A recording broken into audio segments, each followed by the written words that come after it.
जय हिंद प्यारे दोस्तों, मैं हिमांशु और आप देख रहे हैं रोजगार विद हिमांशु। दोस्तों, Bihar state electronics development corporation limited यानी बेल्ट्रॉन के तरफ से काफी लंबे समय के बाद जिस वैकेंसी का सारे दोस्त इंतजार कर रहे थे, सारे साथी इंतजार कर रहे थे कि कब बेल्ट्रॉन के तरफ से वैकेंसी आता है, वो पल अब आ चुका है। प्यारे दोस्तों, Bihar state electronics development corporation limited यानी बेल्ट्रॉन के तरफ से डीईओ यानी डाटा एंट्री ऑपरेटर के पदों पे शॉर्ट नोटिफिकेशन जारी कर दिया गया है। तो इसी वीडियो में संपूर्ण जानकारी देंगे। क्या सिलेबस रहने वाला है, कितना फी लगेगा, क्या एज क्राइटेरिया है, कैसे पढ़ाई करनी है और कौन सी सर्टिफिकेट लगेगी, क्या टाइपिंग मांगा गया है और कैसे क्या करना है, संपूर्ण जानकारी इसी वीडियो में आपको देंगे। तो वीडियो में शुरू से लेकर अंत तक बने रहें तथा कंप्यूटर की तैयारी करने हेतु या अधिक जानकारी के लिए आप hitechindia.in पर विजिट कर सकते हैं, जिसका लिंक मैं डिस्क्रिप्शन में दे दूंगा। तो आइए आपको मैं फोन के स्क्रीन पे लेके चलता हूं और संपूर्ण जानकारी देता हूं कि क्या नोटिफिकेशन आया है, कैसे क्या करना है, कब से फॉर्म अप्लाई कर सकते हैं, क्या फी रहने वाला है, सब कुछ बताएंगे। तो आइए आपको लेके चलते हैं स्क्रीन पे। तो प्यारे दोस्तों, अब हम फाइनली अपने फोन के स्क्रीन पर आ चुके हैं। संपूर्ण जानकारी देंगे आपको इसी वीडियो में और यहाँ पे स्क्रॉल होते हुए आपको सब कुछ दिख रहा होगा। तो आइए आपको नोटिफिकेशन रीड करवाते हैं तथा इसके बारे में संपूर्ण जानकारी देते हैं। दिया है डाटा एंट्री ऑपरेटर के ऑनलाइन रजिस्ट्रेशन की सूचना। नीचे दिया है Bihar state electronics development corporation limited Beltron man power agency के माध्यम से राज्य सरकार के विभागों, कार्यालयों, निकायों की अधियाचनाओं के विरुद्ध संविदा के आधार पर डाटा एंट्री ऑपरेटर की सेवाएं उपलब्ध कराई जाती हैं। जैसे कि ये कहने के लिए तो संविदा की जॉब है और ना ही ये बिहार सरकार की प्रॉपर जॉब है, क्योंकि प्यारे दोस्तों, कभी भी बिहार सरकार के तरफ से पर्सनली सरकारी एम्प्लॉय मतलब कि नहीं रखे जाते हैं, जो कि डाटा एंट्री के पदों पे, जैसे ब्लॉक या सचिवालय में कहीं पे भी या पुलिस स्टेशन में कहीं पे भी सरकारी कर्मचारी नहीं रखे जाते हैं। वो किसी न किसी एजेंसी के द्वारा नियुक्त किए जाते हैं। तो पहले बेल्ट्रॉन अपने यहाँ अपने कस्टडी में आपसे एग्जाम लेके रख लेता है और जहाँ भी बिहार सरकार को जरूरत पड़ता है कि हमको कर्मचारी की जरूरत है, वहाँ पे बिहार सरकार अपना उससे कर्मचारी ले लेता है। उस हिसाब से आप लोगों का सिलेक्शन होता है। जैसे सिलेक्शन तो हो जाएगा आप लोगों का, लेकिन जब जहाँ जरूरत पड़ता है बिहार सरकार को, वहाँ पे आप लोगों का भर्ती लेगा। जैसे ब्लॉक में 100 वैकेंसी आया तो 100 वैकेंसी के लिए वो फॉर्म नहीं निकालेगा, वो सीधा बेल्ट्रॉन से अपना जो कर्मचारी बेल्ट्रॉन नियुक्त करके रखे रहेगा उसको ले लेता है। आगे दिया है बेल्ट्रॉन की एजेंसी के माध्यम से सेवाएं देने के इच्छुक अभ्यर्थी डाटा एंट्री ऑपरेटर के ऑनलाइन रजिस्ट्रेशन दिनांक 20 फरवरी 2024 मंगलवार से निगम के वेबसाइट bsedc.bihar.gov.in पर उपलब्ध लिंक के माध्यम से वे रजिस्ट्रेशन कर सकते हैं। इसका लिंक मैं डिस्क्रिप्शन में भी दे दूंगा, आप लोग वहां से भी 20 तारीख को फॉर्म फिल कर सकते हैं। और फॉर्म कैसे फिलअप करना है, क्या डॉक्यूमेंट लगेगा, संपूर्ण जानकारी देंगे। उसके लिए एक अलग से वीडियो बनाया जाएगा, तो उसके लिए आप लोगों को परेशान होने का जरूरत नहीं है। शैक्षणिक योग्यता यहाँ पे दे रहा है, शैक्षणिक योग्यता देख सकते हैं आप लोग, दे रहा है 10th+2 यानी 12वीं पास तथा 1 वर्ष का कंप्यूटर कोर्स, 10th+2 पास एवं 1 वर्ष का कंप्यूटर कोर्स तथा हिंदी या अंग्रेजी टाइपिंग का अनुभव रखने वाले अभ्यर्थी अथवा 10th+2 पास एवं BSDM जो कि बिहार कौशल विकास मिशन द्वारा 400 घंटे का कंप्यूटर प्रशिक्षित शैक्षिक योग्यता रखने वाले सफल अभ्यर्थी। जैसे कि एक तो हो गया कि 12वीं के साथ ADCA जो कि 1 साल का कोर्स होता है, उसका सर्टिफिकेट चाहिए, या फिर जो बिहार कौशल विकास मिशन से 400 घंटे का प्रशिक्षण लिए हैं, वो भी इस फॉर्म को फिल कर सकते हैं। उम्र सीमा की बात करें तो आवेदन करने की अंतिम तिथि को न्यूनतम 18 वर्ष, यानी जब आवेदन तिथि, जब आप लोगों को जिस दिन से आप एप्लीकेशन फॉर्म फिल करेंगे, जैसे 20 तारीख से एप्लीकेशन फॉर्म आ जाएगा 20 फरवरी से, तो उस दिन आपका कम से कम 18 वर्ष उम्र हो जाना चाहिए और अधिक से अधिक उम्र 59 वर्ष तक होना चाहिए, यानी 18 वर्ष से ज़्यादा और 59 वर्ष से कम।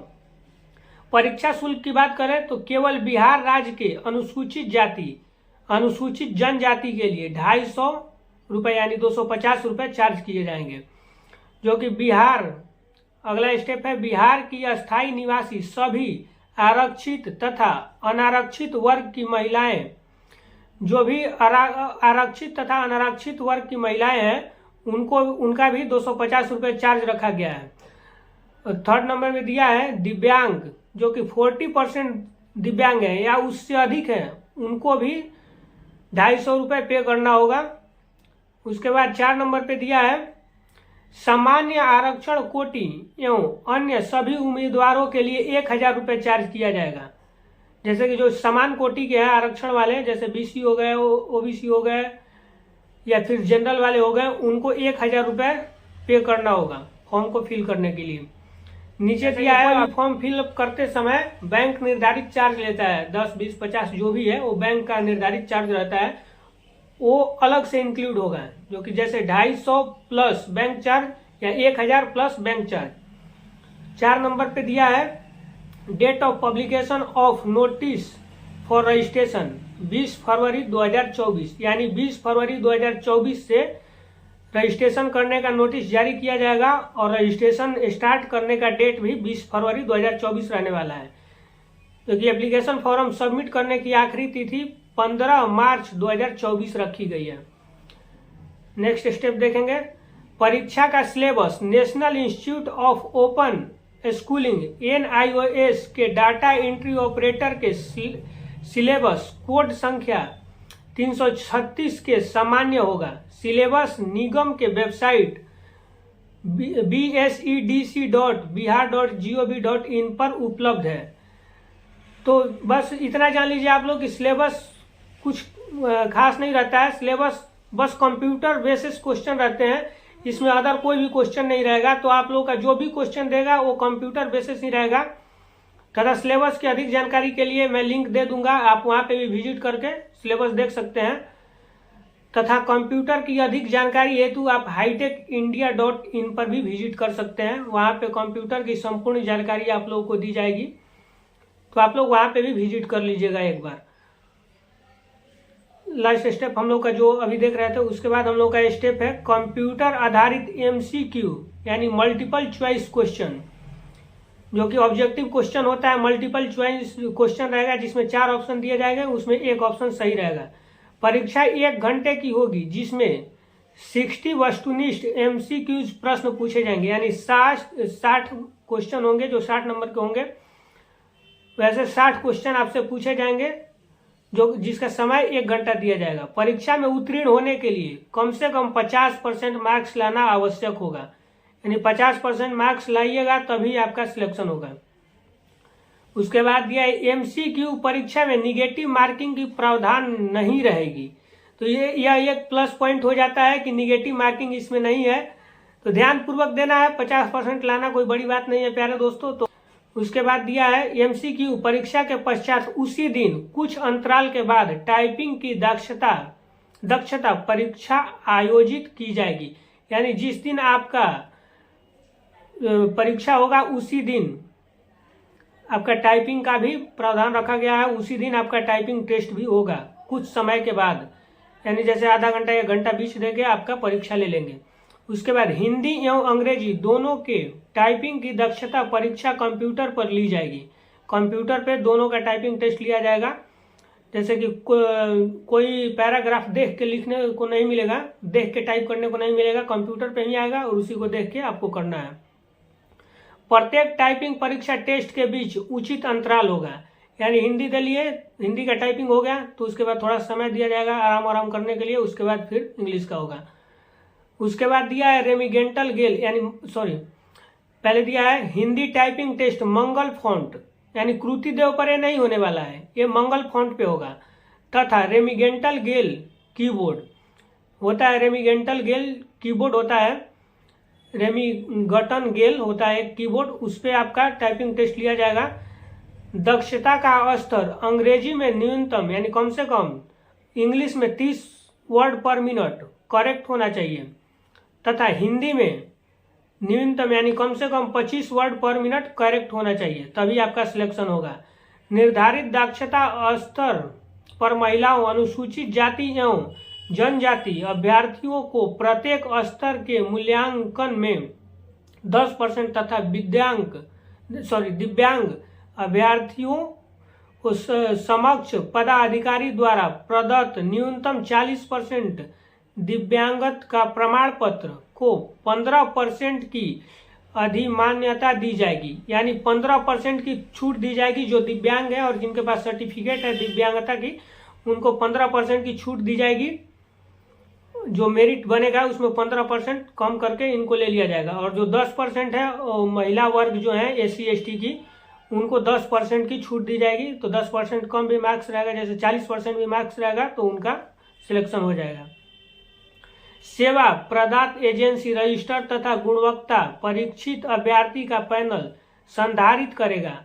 अधियाचनाएं प्राप्त होने पर इस पैनल से अभ्यर्थियों के सेवा की मांग की जा सकती है।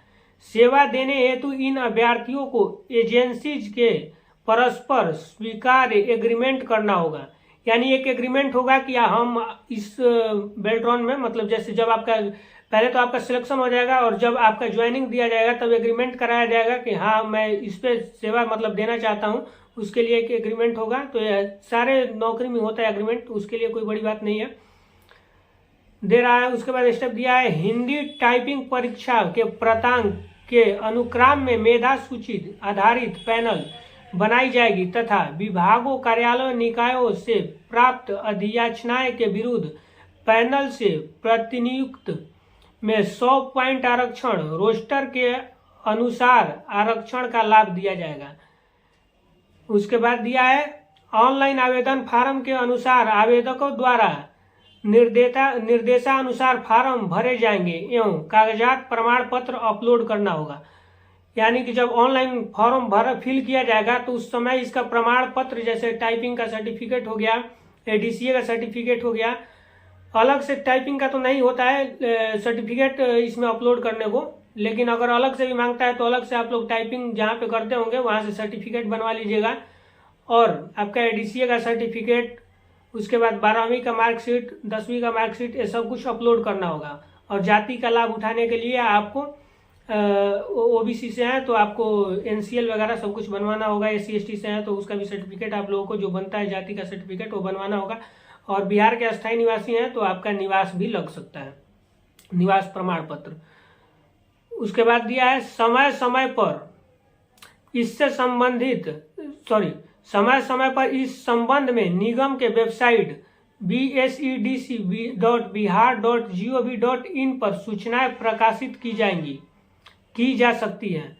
एडमिट कार्ड डाउनलोड करने पर परीक्षा की तिथि, समय एवं केंद्र अंकित होगा। जब आप लोग एडमिट कार्ड डाउनलोड करेंगे तो उस पर संपूर्ण जानकारी दिया रहेगा कि आपका कब पेपर है और कब आपका कितने बजे से जाना है, कहाँ पे आपका परीक्षा का सेंटर दिया है, सब कुछ वहाँ पे अंकित रहेगा। जैसे कि सारे एडमिट कार्ड पे रहता है उसी प्रकार इस पे भी रहेगा। उम्मीद है कि बेल्ट्रॉन से संबंधित सारी जानकारी मैं आप लोगों को दे चुका हूँ। और अगर अभी भी कोई क्वेश्चन है तो आप कमेंट करके पूछ सकते हैं तथा अधिक जानकारी के लिए आप हमारे टेलीग्राम चैनल को ज्वाइन कर लें, जिसका लिंक मैं डिस्क्रिप्शन में दे दूंगा। और ऐसे ही डेली जॉब अपडेट पाने के लिए आप हमारे चैनल को सब्सक्राइब कर लें। मिलते हैं अगले वीडियो में। जय हिंद।